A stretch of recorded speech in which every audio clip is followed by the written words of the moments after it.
Firstly, welcome to everyone. Thank you so much for being here at 2:59. We're just going to start in another minute while we wait for everyone to sort of continue to stream into the webinar. Welcome to yet another edition of the Step Up series by Naukri.com. Just to sort of, I'll share a few more details, but just while we wait here, we're very happy that you've all joined us on a Friday afternoon, and hopefully you're looking forward to a very nice weekend as well. Um, I'm Prashant Sharma, a member of the InfoEdge marketing function, and I hope you're all safe, healthy, surrounded by loved ones in these pandemic times. Right? Just give us another minute. We'll all be on mute, and then we'll kick it off. Right?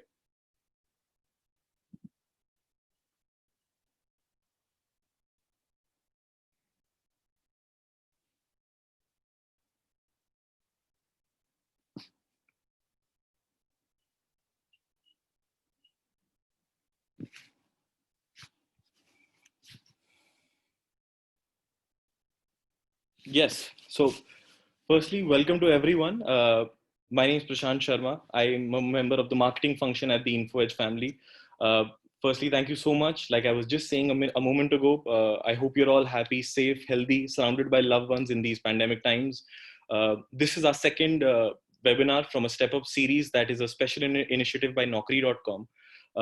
Step Up is, of course, a special step taken for the betterment of candidates as well as employers. And all the information for that is available on all the Naukri.com platforms across the board. Uh, Before I continue to share more things and talk about panel and as well as the topic, just a few pointers to ensure that you all can maximize the takeaways from this webinar. The webinar has been planned for 1 hour and we expect to wind up by 4 p.m. We started right on time at 3 p.m. And we have this planned as a very interactive conversation. We will be discussing some of the questions shared by our audience while you all were signing up. We've received some great registrations and we really appreciate the support there as well. We will also be using live polls after each section to gather your feedback. I will be queuing them myself, and while you vote, the poll will be on the screen for about 25 to 30 seconds. We'd request you to please be a part of it, share your take as well. Um, Apart from this, I think one very important aspect that I do want to talk about is, of course, the wonderfully diverse and experience. And when I say experience, it's close to 6 decades when I combine everyone on the panel. Today, we have the pleasure of having a conversation with, firstly, Soma Pandey, CHRO of the First Source organization. Soma is a dynamic leader with years of global experience, and she's worked with some great organizations like ITC, Accenture, Randstad, and now, of course, she's at First Source, where she's the Chief Human Resource Officer. Uh, Next up, of course, we also have Sonia Sehgal. Sonia Sehgal is the industry university recruiting leader at Microsoft. Sonia is an extremely experienced HR professional with capabilities in talent acquisition, staffing, processes, and working in new territories and identifying new business opportunities. We have the pleasure of having to learn from her, someone who's worked with organizations like Deloitte, CDI Corp, Google, and now Microsoft as well. Uh, Next up, of course, we also have Mr. Manish Cham. He's the head for talent performance and learning center of excellence at Whirlpool Asia.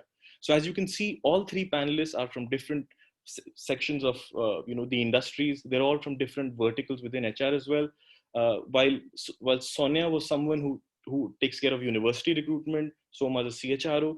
Manish is someone who's experienced in HR automation, comp and ben, organization development, and of course, enjoys his time talking about employer branding as well. He's spent some wonderful time at organizations like Bharti Airtel, Maersk Line, and now he's currently with Whirlpool Asia. We'll be trying to understand how organizations of all sizes and structures can develop a solid employer branding strategy in today's times. I think we've all seen the news, we've all seen the reports. We've seen how important the communication strategy and employer branding has to be, even when we're delivering bad news. And which is why today's topic is around the impact of coronavirus and COVID-19 on employer branding. Some of these changes and some of the impact is of course temporary, but a lot of this might also be permanent. And to discuss that, I think that's why we have this wonderful panel here today. If you have any questions, remember there's a raise hand feature. Please do raise your hand. We try to come to you, time permitting. Uh, now to start things off, I'd request each of the panelists to take, to take the spotlight and share a little bit with us, uh, because I think to set the context, there is no better question and there is no more precise answer that the audience might be looking for than how are you dealing with these times? How are you navigating through these tough times? And one key initiative that you may say has seen a great impact, and anything that you've observed as an initiative within your organization that you think is worth sharing with us as well. One by one, I think I'd love it if all three could share that with us. Firstly, I'd like to come to Sonia. Sonia, I think not only is your vertical something that we've been talking about possibly the most. I think freshers, folks who are trying to join from the universities, very, very uncertain times. And I'm sure this is a challenge that I don't even think anyone would say that I'm prepared for it or am I not prepared for it. So we'd love to hear from you on that. So over to you, Sonia. Thank you, Prashant, and thank you so much, folks, for having me here. Indeed, happy to be talking about it in the past couple of weeks. And like you said, we are all talking about it because that's what we can do. I only wish if we had enough rule books and guidebooks and SOPs around it for us to follow and say, okay, this is what we have to do now. What is happening right now is that we are trying to come to terms with reality and discover our new normal, both personally and professionally. I think this is one of the few times, even though you've called it out, Prashant, on our age and our experience, I successfully hid my gray hair, so you're not going to be able to. But I don't remember of my family folks' generations talking about a time where there was a dual impact, where the professional and personal space were both occupied profusely by uncertainty. And what do you do in these times? Where you have no precedence, where you have no guidance, and there is this constant evaluation of what next, what do you do? So first and foremost, I don't think I at least, and I'm sure most of us have the capacity and capability. We're all figuring it out. We are sort of exploring the medical profession to detail, where we go one by ruling out things. And hence, we are doing that. If I talk about my personal self and my professional self, the organization that I'm associated with, I personally believe, and I'm glad Microsoft believes it too, is that in these times it is important to be focusing on well-being.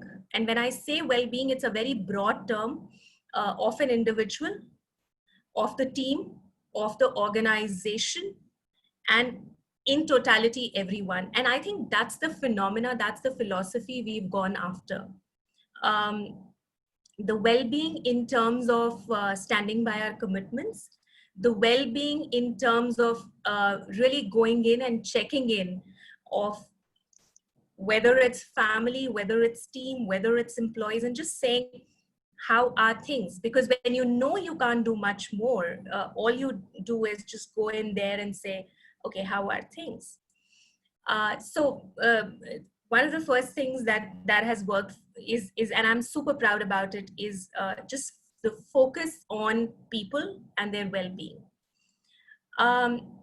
I think what has also been something that I've heard repeatedly in a lot of conversations is around some of the, I would say, sporadic reactions to the situations, which have impacted students, individuals, experienced folks, each one to themselves. I don't think I'm in the authority of questioning it, but I feel these are times where we'll really have to go beyond immediate knee-jerk reactions, but just slow down and see what is here and now and what needs to be reviewed in coming days. All right, but before I pass it on to my next esteemed panel, I think what is very important and crucial is to stay sane, is to stay well as we approach these turbulent times. Right. I think thank you so much for that. Really insightful. And I think the focus on well-being is a very key aspect that you've talked about there. From that, I want to transition to a gentleman who's actually today already at office. He has he is back at work. So Manish, I want to pass on the baton to you and ask you how your how your experience has been in coping with this, and a key initiative that you think is really relevant.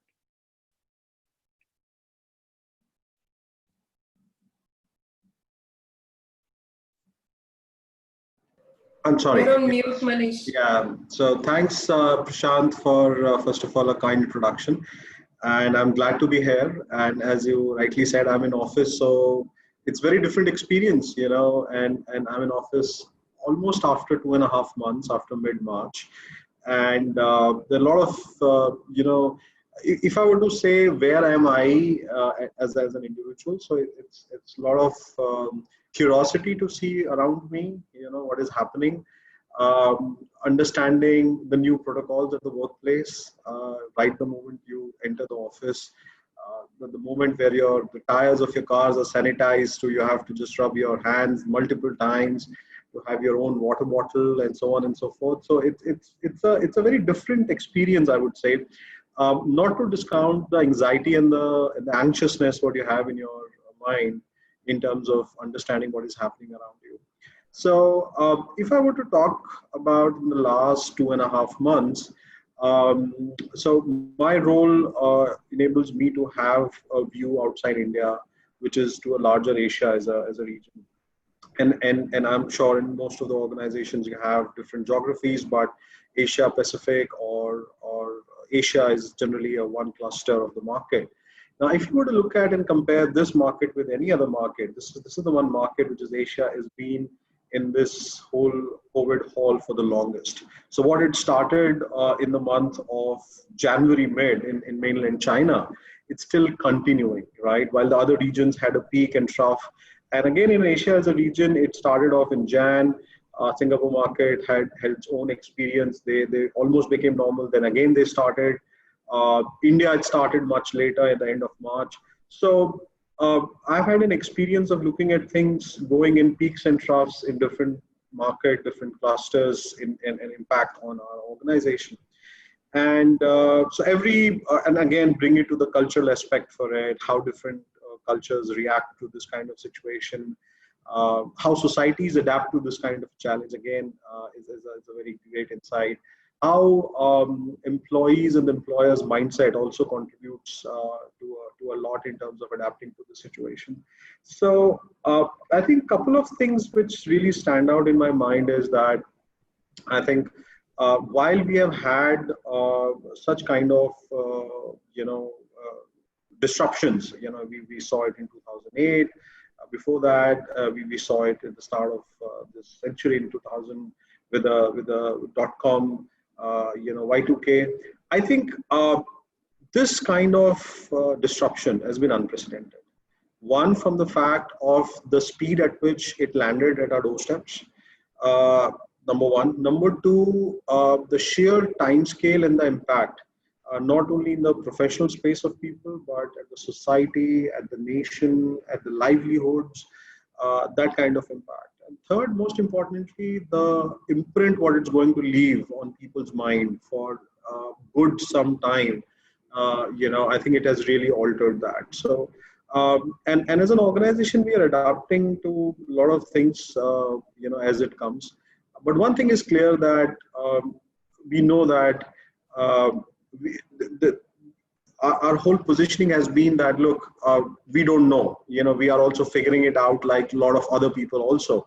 And when we talk about the word called workforce, there are a lot of constituents to it. And in fact, not any time in the past, the differentiating needs of different elements of the workforce has been so stark. So there are different needs for white collar, different needs for blue collars, and we have manufacturing plants as well. So we have laborers which come to our plants, and then you bring in the migrant issue which is coming in.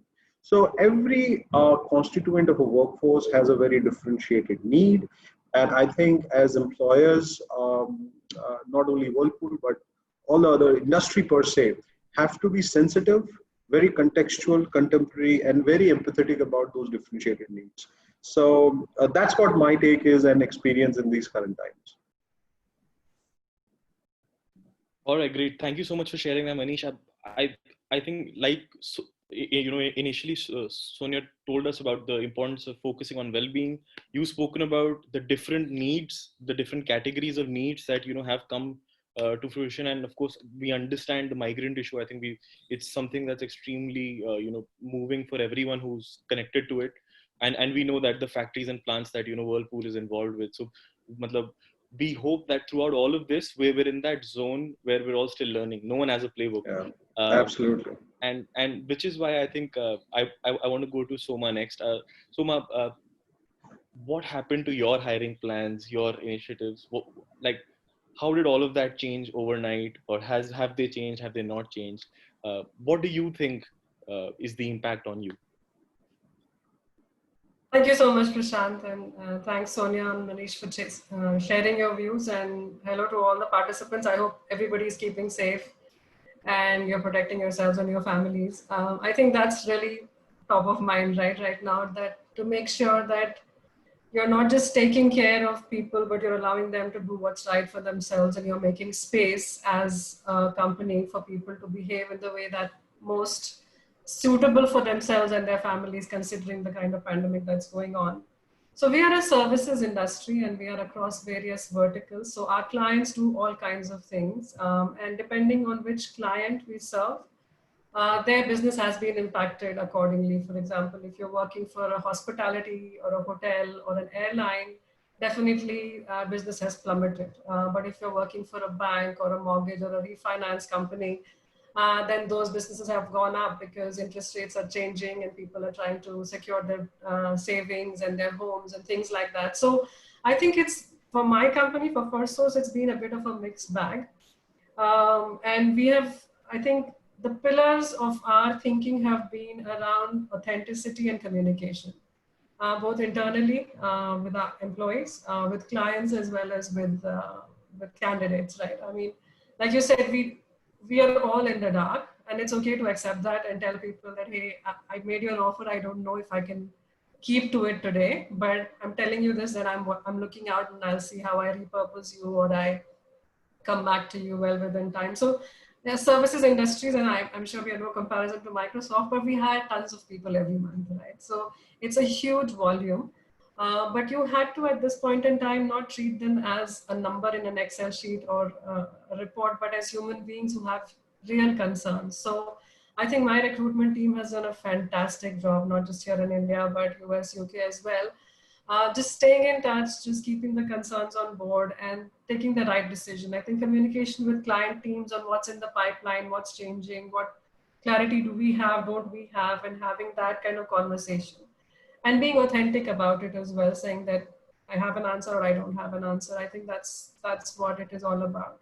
And in the context of employer brand, at least I think it's very, very close to my heart. It's about values, right? You cannot have a brand which is not aligned to what you actually do. You know, branding is not about what you put out there, but branding is about who you are. And I think this is the time where, for all of our companies, that's been tested. And like Sonia so proudly said that I'm so glad my values align with my companies. It's the same for all of us. And the employees themselves have also experienced it. So I think what we've done really well is allowing each recruiter lots of calls between recruitment and myself and all the teams, and allowing them to lay out what's happening with the candidate base that they are interacting with. So what's the sentiment like? What are their drivers? What are they looking for? And what do we do? Whether it was a high growth, because I think in the last 45 days, we've actually hired 1,500 people. And all virtually, so how are you doing virtual interviews? How are you being effective in making sure that right profiles are coming in? How are you staying in touch? So lots of investment in technology, all of that has happened. And then listening back from the recruiters and aligning our personas accordingly, like what are we going for? Who do we hire at this point in time has been extremely successful. And if you do go onto social media, you'll find most of our posts in the last 45 days have been about people. Because truly that's been top of mind. Like, are you doing well? Is your family doing well? Mindfulness, cooking, hobbies. You know, I've worn all kinds of fancy clothes and done all kinds of videos which have been patched together to make a fun video. So, I mean, that kind of stuff just to keep the morale going has been something that we've focused on. I think it's gone down really well, both internally and with candidates. All right, great. I think firstly, kudos to you for bringing up the importance of transparency and authenticity. I think that those two are the most foundational pillars for employer branding. And thank you so much for sharing that. At this stage, I'm going to ask the attendees for some transparency and authenticity. Like we've heard from Sonia as well as from Soma, I think the hiring may have taken a hit. It may still be going on, and of course the employee morale can still take a hit. So I want to ask the attendees: has your hiring been affected? Has it dropped? Has it increased? Anything? And I think we'll have a poll coming in shortly that will have everything go live. So let's just see how that happens as well. Uh,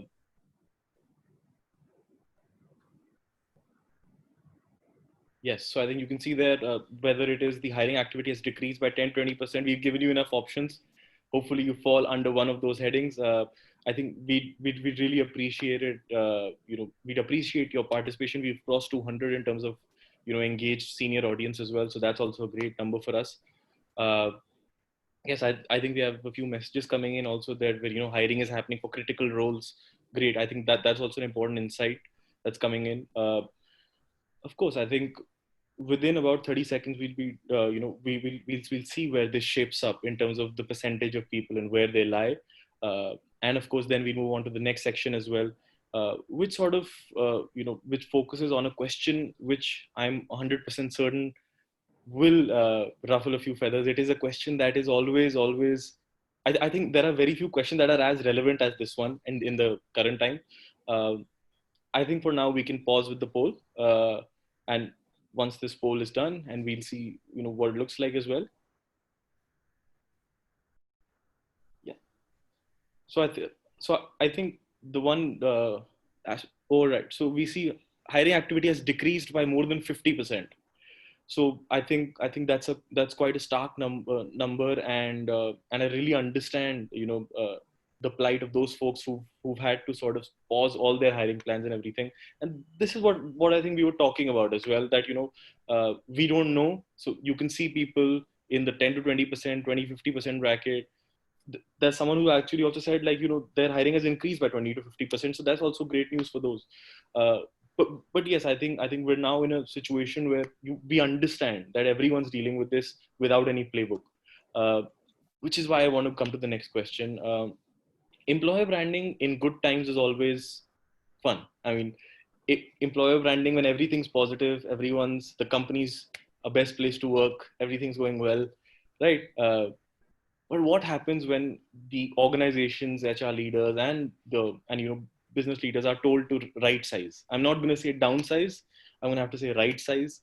And this is a question that's coming from someone who's currently with Uber, and I think the question I want to put to each of you, if you could, and because it's an important question, I'm going to put it to each of you, which is why I'd love to get your thoughts on how do you deal with the communication barrier when it comes to right sizing? How do you use your employer brand well? Some of it may have already been spoken about, but I'd like to start with Sonia, and let me see what you have to say on that as well. Yeah, thank you. I was just thinking that it's going to come to me, but here's something that I personally feel. When it comes to branding or sort of making your requirement top of mind, you don't have to do that much of it when you're already reaching out to people with jobs, with recruitment opportunities, because you make news, right? Getting jobs to people is something that puts you in news any which ways, and it creates a lot of excitement. you supplement it with your efforts by talking about yourself and what you do, what are you good at. Now, what happens is, and we were discussing about this a couple of weeks back in an internal meeting, is that when we do not have that push on hiring, our efforts around telling our own story effectively tend to take a back seat, because it's a very reactive reaction to our reach out to prospective talent. We do not believe, and that's where possibly we need to keep our agility going, that you ought to tell your story at all times with the same authenticity. Like Soma said, it is so important to be authentic, but at the same time, you need to be timely at it. Right. So today, saying that, I'm not going to be possibly hiring in thousands, hence I don't need to talk about my story, is fundamentally not proportional to your efforts. You need to reach out, you need to talk about it and say, hey, whenever this comes up, if at all, the poll that I've seen is 50% or 20%, people will look forward. People would like to pipeline with you and say, hey, you know what, whenever you come up, or there are a lot of alumni portals that run with this initiative, which people look forward to what's happening. And so engagement and telling your story in the right way continuously, with hiring being one of the outcomes, is important. Thank you so much for sharing that. I think, like you said, again, what's happening when we're not talking about just jobs, that will dictate a lot of our employer brand as well. So thank you for sharing that. I'm going to come to you, Manish, because this time would definitely not have been easy for, within the Whirlpool family as well, because you've got plants, you've got migrant workers, you've got all of that available. How do you, at least from an employer branding point of view, ensure that it's all on the right track? How do you ensure that I'm sure you may not necessarily have been in that situation where you've had to right size, but if you do, how do you do that? And how do you ensure your employer branding strategy is on track still? Sure. So yeah, we haven't yet landed into that spot. But what I genuinely believe is that, during these unprecedented times, every employer brand, like a product brand, has its own attributes, right? Which organization always reinforce with different stakeholders. Now, this is a time when there is a real pressure test on all those attributes. And when you talk about employer branding, of course, as what Sonia said, getting a job and losing a job is something which gets highlighted more in comparison to other aspects of the employer branding, and especially more so in these current times. But I think the real strength of the employer brand is much more than getting a job or very job specific, communications and interactions. For example, how do you communicate with your ecosystem in terms of your partners, with your campuses, and let's not forget about the very important constituent of employer branding, which is your existing employees.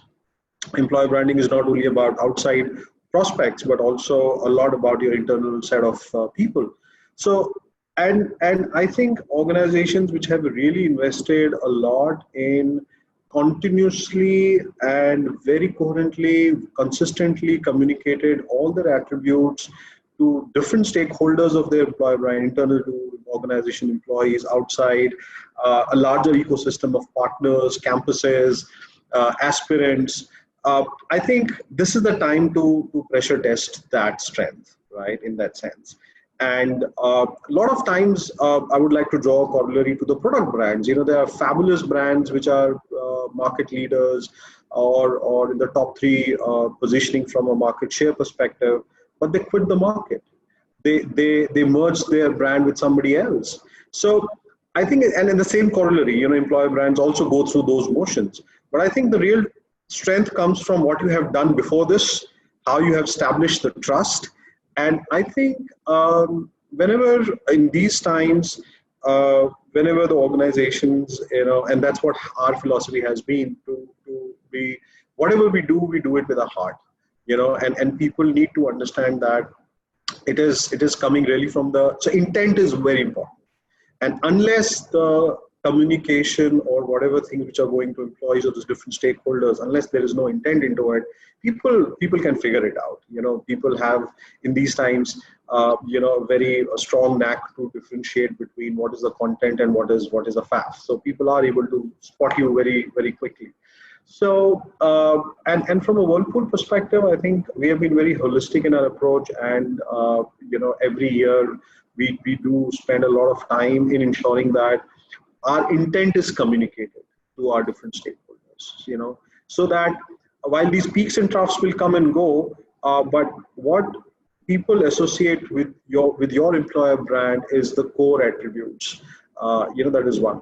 And I think there is another very important point which we are also learning, is that the attributes of the employer brand which you have run with so many years, I think we really need to look at again, and this is the right time for that. For example, not many organizations in their employer value proposition have said, "Oh, we are the people who will give you the best health benefits over and above the career, expat opportunities." Now, this is an attribute which is coming in, and I think this is also a time wherein and in Whirlpool we are very consciously looking at it, that in the next coming scenario, what are the different attributes we want to highlight and re-communicate to our different constituents. Right. I think, thank you for sharing that. Like you said, rethink, reimagine, a lot of those things. If I could just quickly pose the same question to you, Soma, from a CHRO perspective, from someone, I think, who this decision is possibly one of the toughest decisions that you would have to take, where, you also have it approved in front of you that we're having to let go of people, or right sizing, as as we're saying. If I could just have quickly your perspective on how to handle this situation. I think in short, there is no easy way and there is no positive way of doing it. We may tell the story and paint the picture of the larger good and how the company needs to, in order to be viable, let go of certain people. But the one who's losing the job, for them, it doesn't make any sense. There's no way you can do it in a good way or a positive way. I think the only thing you can do is do it in a respectful manner. So in our industry, I think, unfortunately, it's a way of life. There are ramp ups and then there are ramp downs, and people are used to the cycle that I'm working for a client, and if their business reduces, then I'm going to get let go, or I'm going to get reassigned to something else, and then I can choose whether to stay or not. So, to that extent, I think my team, hats off to them, are pretty used to doing it, but doing it face to face, when you can talk to a person and express to them the emotion that goes along with it, is very different than doing it on a call or on a video, which, as we all know, gets recorded and gets onto public social media and gets you a lot of bad press. So I think our conversation in the team has been about sensitizing the young folks in HR on how to go about doing it, and how to tell the message, how to be respectful, how to allow for listening and all of that. But that's the best you can do, Prashant. I mean, what needs to be done needs to be done, and then you do it as respectfully as you can. You do it. I mean, you bring in some criteria about performance, attitude, all of that. You go back into your database and make sure that you don't let specific people go, and there's a logic and there's transparency and objectivity.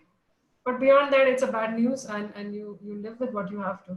Yes, I think what you shared there is extremely important, that you can paint the entire picture as much as you want, but eventually it's that one person losing his or her job, and that's a very tough moment. So sensitivity training, I think that's another key aspect, that's there.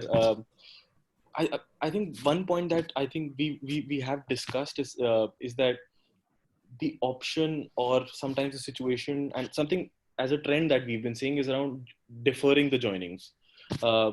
And I'm going to ask, and I'm going to pose that question only to Sonia first, simply because I want to understand from a university point of view and how all of that happens. It's definitely not easy. But before I move into the answer from you, we'll just take one quick poll again, and this time the poll will again be about what we're talking about, which is about have the audience been in a situation where they've deferred any incoming joinings. I think once we see that answer, we'll have a better opportunity to pick Sonia's brains about that as well. So I think if we can have the next poll live, which is about, have you deferred some candidate joinings, some or all, in fact, because that is something that's been a part of the situation so far. Also, I think nice to see that the count is increasing. To all the attendees, I can see all your questions. I'm sorry I can't take them right away, but I will. We'll try to save some time in the end, and we'll try to take at least one or two questions from the questions that you're sending out live. I can see all the messages that you were sending across as well. Can we have the next poll live, please? Yes. So it's a pretty simple question. We'll take one click. Would request you to do that quickly. We'll pause for this for just about 15 seconds. Have you deferred some or all candidate joinings due to COVID-19? It's a very understandable and a very empathetic question that we're asking, simply because a lot of us have been in that situation, which is why it's important for us to ask you as well. Don't worry, I can see all your questions, all your comments in the chat and the live Q&A. I will try to come to them. If I'm not, my apologies in advance, because we do have a certain time limit and I don't want to exceed that at all. Yes, I think this is a quick question, so I think we can wrap up the poll now. Yes, thank you. All right, so 73% have had to do that, right? Sonia, so right on cue, you can see 73% of them have voted, and I'm sure if more would have been able to vote, they would have voted in the same region. If you could just answer within 2 minutes, or 2-3 minutes, and share your perspective on how to do this, because it is something that's quite a trend in the current scenario.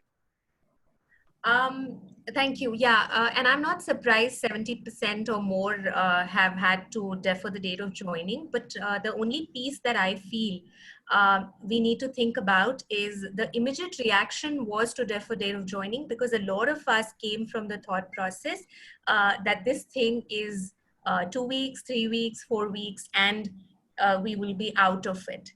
I think getting into it 2-3 weeks, we all slowly started to know that this is a long race. It's a marathon that we are all getting into. So deferring is definitely possibly parking the problem a fortnight ahead. As far as I'm concerned, since we are talking university, and I'll like to cite that example, there was an option for me to deal with hundreds of interns and full-timers from university that are going to join us. And the immediate reaction that some of us had is, okay, let's park them ahead and we'll deal with the problem later. But I think I want to connect back to what I said in the beginning, is that at this point, how are you looking at the well-being of the system as well? What is the right thing to do? And the right thing to do as an organization that we concluded globally was to stand tall to our commitments. And if we have to do that, you have to do it now, you have to do it after a couple of weeks. And hence it was like getting heads down into figuring out what is needed to make that a reality. And then you get into things like, okay, what does it mean to be virtually onboarding folks, and how will you work it out, and how will your day look like, and how will your meetings look like? It might definitely not be the experience. I've used this backdrop for most of my sessions, and I've told them I would have loved to get you here, but all I can do right now is just get this picture. But at that point, what is important is deferring in these times, at least, is just parking the problem in another parking spot. And that's not a solution. That's something that all of us in principle have figured out. Our approaches to deal with it are different. I have up to your time limit of 2 minutes. Yeah, thank you so much. Thank you so much. I appreciate that. And of course, within that, sharing your own experience has a great impact for us as well. I think the next question I want to come to, I want to pose the next question only to Soma, and I'll come to Manish for the next question after that.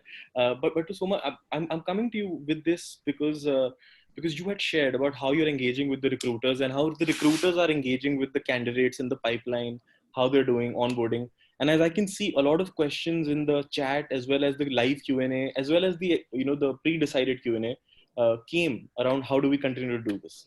How do we discuss with them in case the hiring has been deferred, in case the hiring is ready? How do we do all of that? So if quickly you could share some tips and tricks and how you think that aspect can be taken care of. So one thing one of my team members came up with, and I loved the idea, was like a live cam kind of a recording. So this person actually, before we shut down offices, especially in the UK and US, where they were still working after India had stopped, they created these little videos, 1.5 minute videos. We had to fight with our Marcom team to let us go with that because they weren't the most polished of videos. But we created these little clips of what our cafeteria looks like, what the office looks like, talk to a few people, etc. So we've been releasing these little videos to candidates who are already in the pipeline or who've signed up and received offers and we are not able to onboard. So I think it's been about inventing as you go, talking a lot, sending them as much information as we could. We've utilized social media, videos, Zoom, etc., quite a lot, but that's about it. And I think again, I come back to transparency. If I know your job is gone and I'm not going to be able to fulfill my commitment, I better tell you now rather than 3 weeks later, because it gives you more time to then look out for it.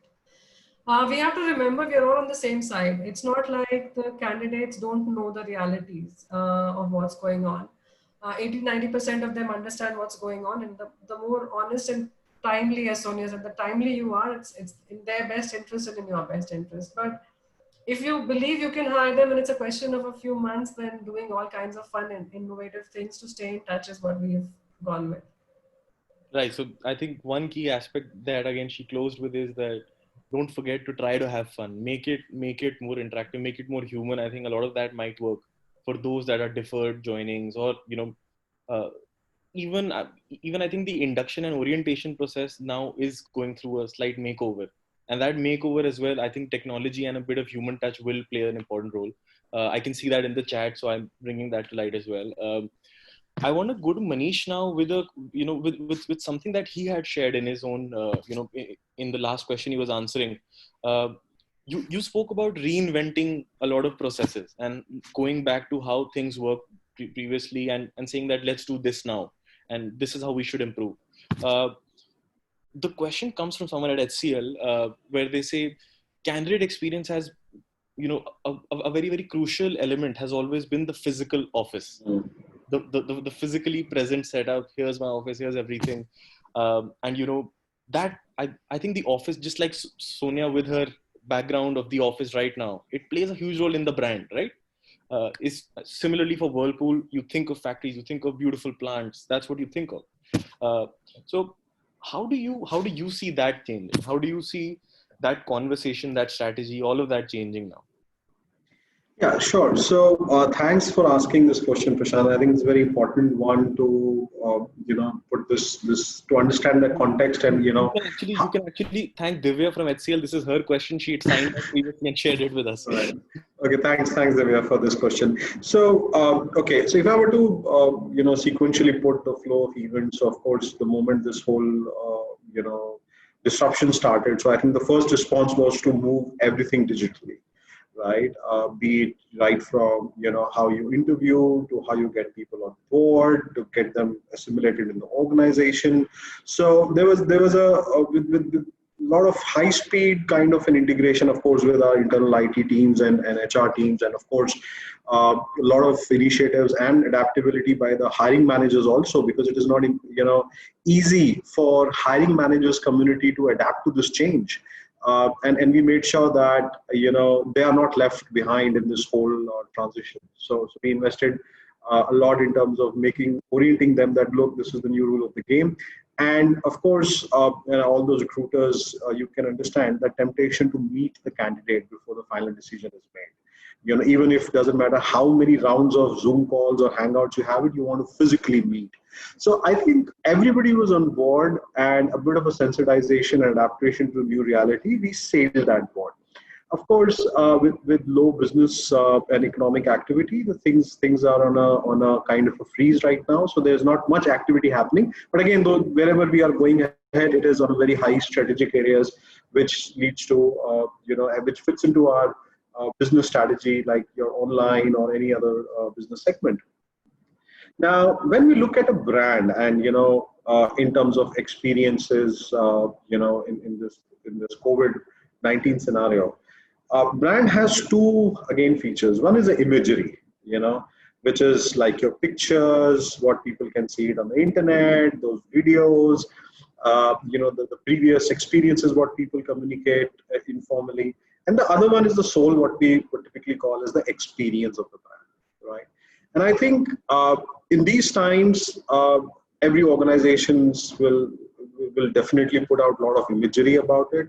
But I think what will separate a good, strong, confident employer brand is how much they are able to ensure the experience through conversations. And I think that's where the space what in Golpur we are working on. So even if it is campus, it is, or even with our prospective employees, continuously communicating and making the things live through conversations, and it is not only again restricted to how you communicate with empathy, but also making sure that you partner with them in this, because we discussed that nobody has a playbook, for this. So giving that very vulnerable, kind of aspect that look, we don't know yet, but what we can assure you is that we will figure it out with you. So you are in a red zone right now. You cannot join, and there's an internet issue out there. No problem. Let's figure it out. How do we do that? So conversations are, I think, which will bring the real soul of the employer brand. And either you are taking those drastic people cost actions, or you are deferring the joinings. A good conversation, which really displays the intent of the brand, I think it's going to make a difference. Great. I think focusing on conversations and I think being as transparent as well, I think that's something that will come, and like you said, the soul of the strategy will come across, soul of the organization will come across. I think that's again something that's a great insight. But how I want to transition into the next poll is again through Manish, because Manish is already at office. So Manish has joined back work. This is his second day. I realized this when I spoke to him yesterday in the lead up to the event, which is where our next poll comes in. The next poll is simply around trying to understand whether you guys are going back to work, or you are simply clueless as well about whether you're going back to work or not. So I think we'll just go live with the next poll now. Which basically talks about, are you planning to open your workplace in the next 15 days, maybe in a month, or you're simply not sure? Because as you can see, I think the poll's live. What this will tell us is, I think, how relevant this webinar is also for you, because a lot of the content, a lot of the strategy, a lot of the value that we're trying to bring, it will continue to stay for those who are trying to figure out more ways to work from home, trying to come up with a new strategy, what to do, what not to do. I think a lot of us still may be uncertain, which is why maybe in a month is also an option that you can choose. Yes, I think in the interest of time, right? So I think yes. So right. So as I can also see. All right. So it's mixed. So again, I think that's a very, very important key aspect, that everyone has their own strategy right now. A lot of them are back to work. As I can see on the chat, I think a few of you are already back at work. So that's commendable, of course. And some opening in the next 15 days, some maybe in a month. Work from home has become the new normal for us. What a wonderful thing for about 28% to also vote on that. I think that is something that I think we'll have to do another webinar to talk about that. and I think that's when we'll have to have a proper conversation about that. But just to sort of bring it all to fruition, I think something, since we've got about 15 minutes to go, I want to pose the next and most important crucial aspect to all three of you. Time permitting, after that, we'll also try to take a question from the live, the folks that have tuned in right now as well. And if you could just make your answers quick and precise in the interest of time. My question is, what are things that you think are now permanent and in terms of changes to your strategy? Whether the COVID stays, and I mean, we all hope that it goes away very, very soon and we're back to normalcy. What are things that you've learned for employer branding in this lockdown that you think will have a permanent impact on your strategy? I'm going to go in reverse this time, and I'm going to start with the CHRO perspective first. So Soma, if you could share your take on it.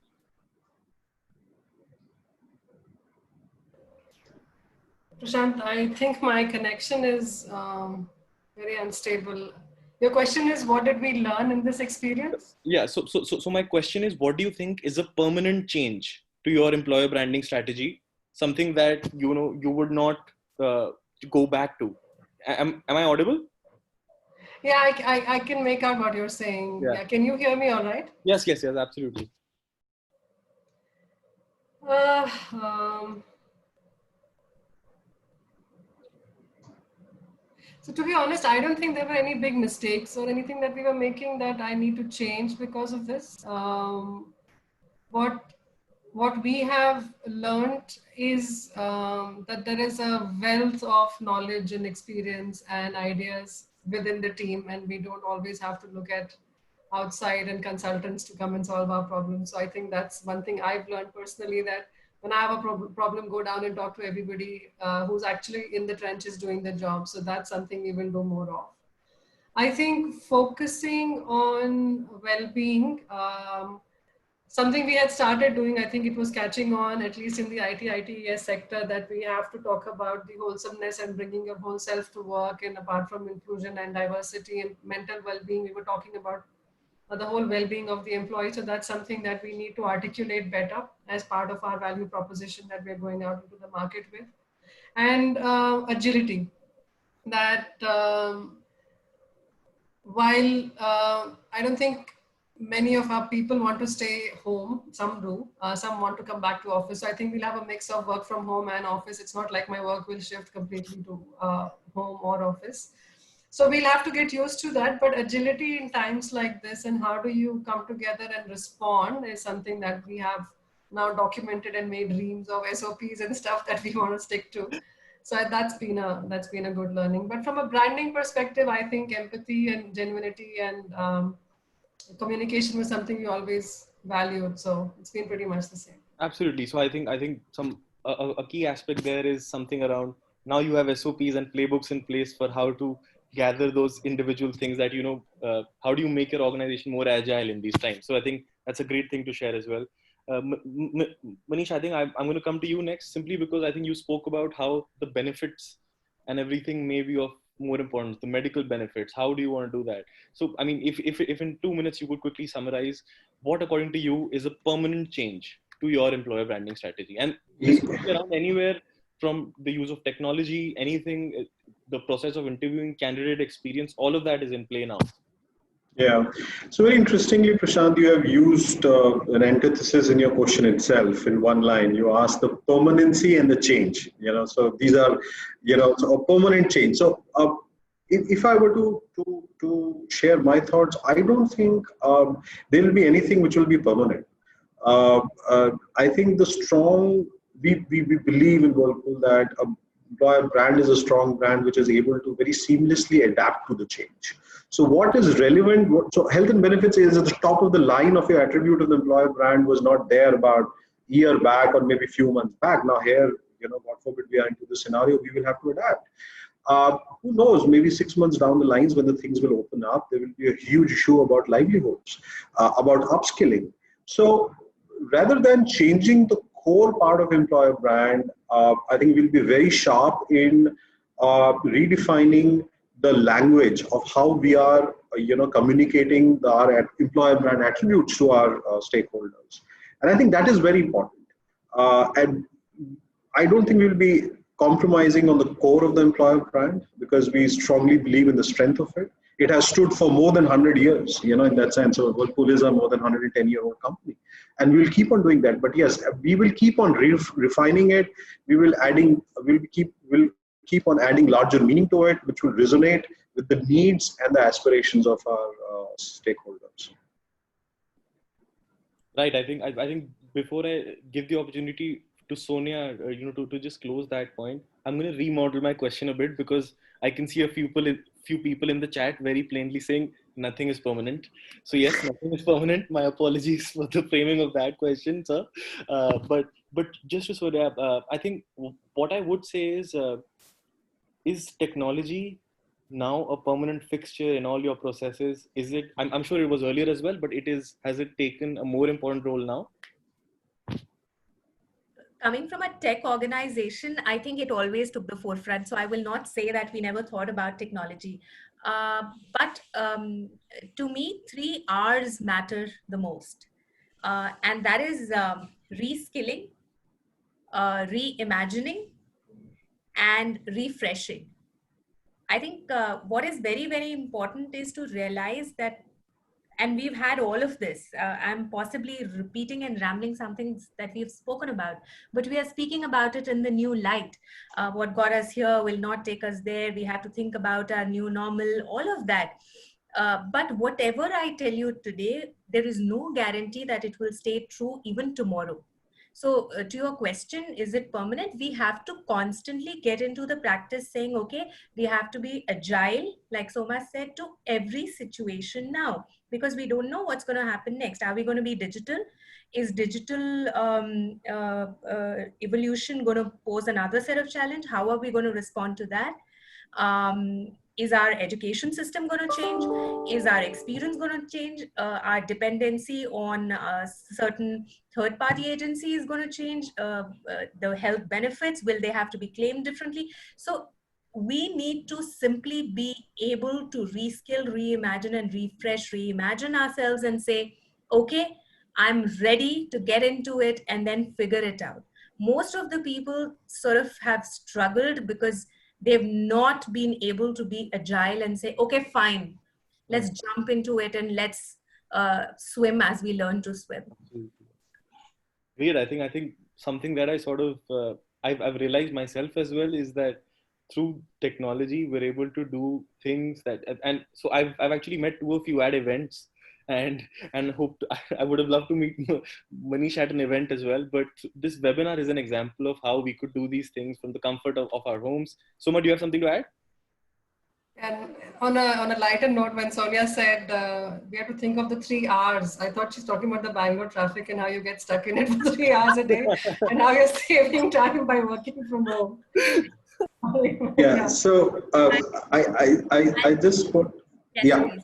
Yes, please. Yes, yeah, thanks. So I just want to add one element that I think the core, and I keep on referring back to it because, for example, we take about Whirlpool brand, employer brand, such as 3 value proposition, early differentiated roles, open inclusive culture, spirit of winning. So I think these are, I don't think these values are going to change even, after COVID or another COVID, God forbid, or any other this thing, because I think these attributes signify the human spirit. To be successful, to want to be successful, to make a mark for oneself, and you cannot change that spirit. And I think that's the evolutionary nature of the human spirit. Yes, right now we are broadcasting it through channels like this, Zoom. Tomorrow we might be doing it in some other way. Who knows? So I think that's where we have to adapt. And just to add on to build on what Sonia said. So yeah, reimagining in that space, but the core value still remains the same. Absolutely. I absolutely agree to that. And I feel this has just pushed us to think differently. I know even in personal spaces, we've started thinking differently. In absence of support systems, in absence of the help, haven't we been innovative in doing things differently? And just about bringing that authentic self to work and sort of being able to shift gears. Absolutely. I think thank you so much for sharing that as well. I think what I've been able to do through my moderation is sort of patch in a lot of questions that were coming in live as well. I hope I've been able to take a few. A few I would sort of avoid because they're a little individual in nature. But I think we've been able to talk about the importance of technology. We've been able to discuss, how employer branding strategies are supposed to flow from top to bottom. The core value must remain the same. I think we've also had some really great inputs on chat where I think Pragya says the crisis has afforded us time for reflection. So use it wisely. I think that's very, very simply put. You can control what's in your control, right? So you have this time now. Let's try to do and It goes back to that same principle that Sonia just closed, the conversation with: reimagine, reinvent, and reskill. Yeah, absolutely. Right. So we're all. We're all trying to learn as we go. We're not in a situation where we have ready-made playbooks for anyone or any one person. But I think what's very important is that we've heard 3 different leaders from 3 different organizations, and we've tried to understand how some of it can be customized and be used for all of you wonderful attendees who've spent your Friday afternoon with us. I've tried to incorporate a lot of questions. If I haven't been able to add yours, my apologies. We'll be back in 2 weeks with another one, so I'll definitely get yours then. But I think most importantly, please do keep tuning into the Step Up series webinars by Naukri.com. I want to thank all three panelists wonderfully. I think I've learned so much today. I'm sure all the HR professionals that have attended, close to 200, and I can see the thanks coming in as well. Thank you so much to all the attendees who've heard us out. Thank you to all the panelists who've shared these wonderful insights with us throughout the time. And to all the attendees, while you're logging out, there's a small survey form. If you fill it, we'll be back, better, bigger, everything. But if you don't fill it, then I won't get any authentic feedback. Let's stay authentic. Let's stay transparent.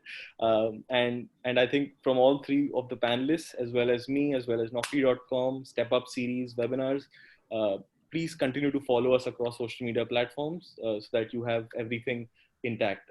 And if there's any closing thought that I think I can leave you with is something that we started with. It's that transparency and authenticity is absolutely key, right? That's your core employer branding strategy. And thank you so much to all the panelists. Thank you so much to the attendees. Hope to see you next time again.